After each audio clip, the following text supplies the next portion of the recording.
很高兴这一次富兰朵能够邀请我跟我太太一起来办这一个展览。我由蔡宇写的5首诗，加上我5张用 AI 绘图所绘制出来的作品延伸出来。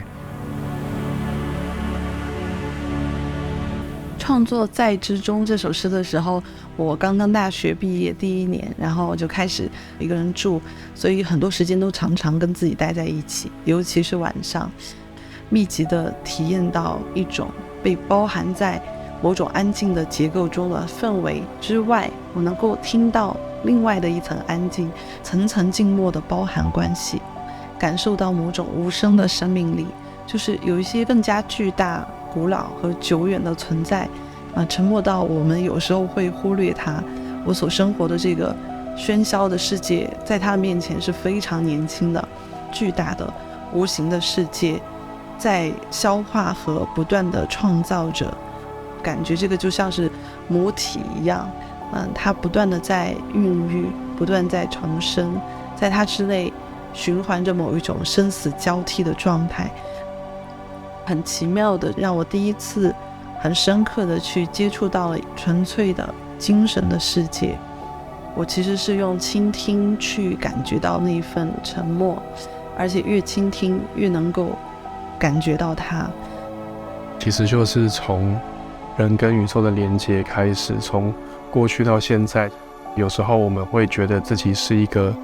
孤军奋战、孤零零的状态，但是其实是我们忘记了自己与生俱来的连接。从小到大都是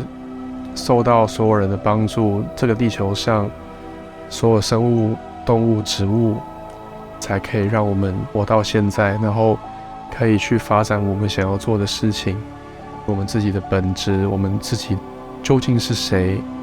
我们内在的能量在哪里，有时候会忘记，显得很无力。那或许这个作品可以重新找到自己内在的力量。每个人的心都有小宇宙，就像是用电子显微镜去观察最小最小的粒子，它看起来也非常的像天文学家观测到宇宙的样子，其实是一种合一的感觉。那如果找到我们的连结，那我们就可以生活工作的更加的平和，知道我们自己跟这些从来不是分开的，那我们自然也能够受到一些力量，感受到一些爱，然后可以做更多更好的事情。在我们的生命中总会有一些它看上去往往是无关痛痒、可有可无，可是它又恰恰是点睛之笔。就当我们吹起尺八的时候，如果突然来了一阵风，当2个人告别了，他们可能知道以后再也不会见面，这个时候突然下起了小雨，那一个人也好，一段经历也好，大部分人忽略的细节，可能正好是让这件事情变得美丽的原因，或者是让一个人变得灵动的原因。那在这首诗里面，我放了很多的场景，很多的细节，有一些场景是平凡的，甚至读上去会觉得有一点残缺和遗憾，但是正是这种我们所认为的不圆满，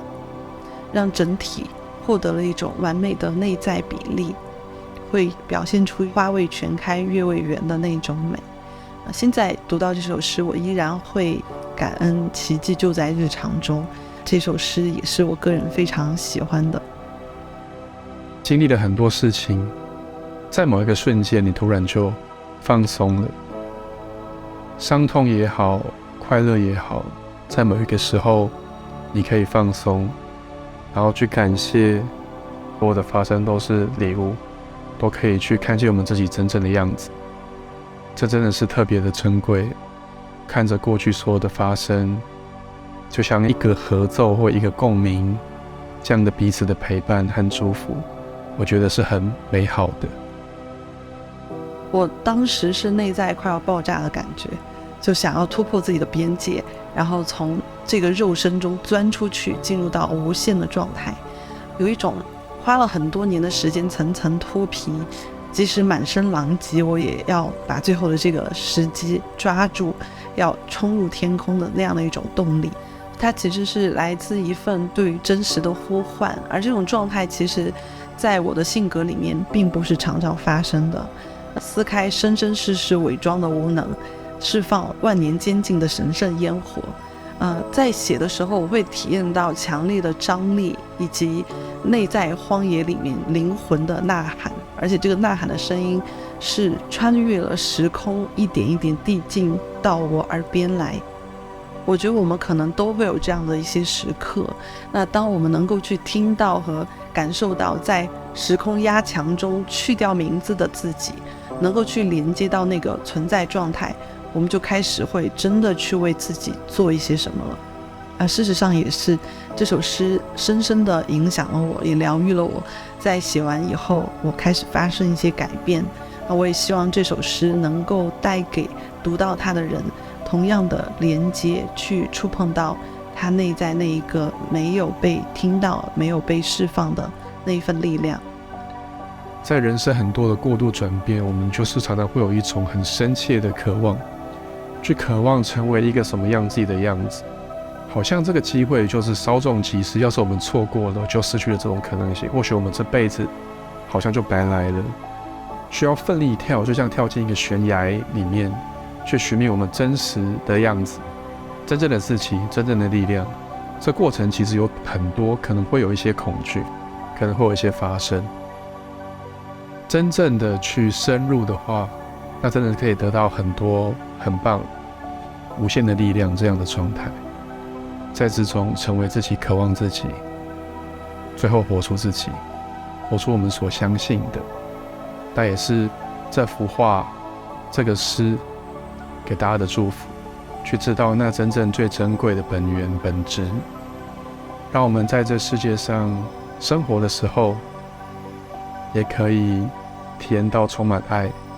活在爱里面。因为那个时候我是在过夏天，然后我就看着一瓶水在阳光下面闪烁，它在阳光下放久了，里面就会开始慢慢出现生命。那地球上所有的力量来源都是来自于太阳光，光在另外一个层面是一种信息，携带着生命的语法，携带着爱的基因。那在这首诗中我也写到，生命从这纯粹的机缘中产生，也在这纯粹的允许中进化。很多事情都是光的延伸。对于很炎热的夏天来说，微风就是光；对于距离来说，思念也是光。在当时我感觉到，我与我所爱的人，或者与我另一半在距离上分开的时候，我可以更加敏感地去捕捉到无形却广阔的关于他的信息，去感受他，去追随他，就好像阳光或者空气一样。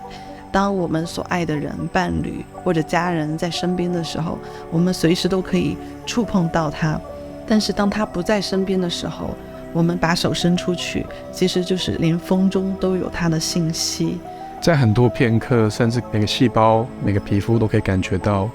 他就在我的身边。那一刻我就感受到，两个人有时候即使分开，同样是一种陪伴。这几首诗是一种心灵印记的寻访，对我来说，它很像是在创作的那个时空当下，我打下一个一个的图钉，把它们连在一起。它们的整体氛围都是跟光以及与飞翔有关的。那启光的创作也让这些诗句拥有了更加多的想象空间，而这些图画的延伸仿佛又创造了一个个新的小宇宙。我们是全光谱光与艺文，我们是会采访很多各行各业的艺术家、手艺人，然后深入自己生活的人。当他们足够深入，就可以发现一些很棒的体悟跟经验。然后我们很想要分享这些东西给大家的，在大家生活遇到一些状况、遇到一些迷惘的时候，或许这个东西、这些影片能够给大家一些陪伴，让大家感受到一些我们真正的本质、真正重要的事情，也是给大家的祝福。真诚地邀请大家来弗兰朵欣赏我们的这一次迷你诗画展，可以泡个汤，个很棒的时光，诚挚地邀请你们。在放松身心的同时，也一起享受光与飞翔的时空遨游。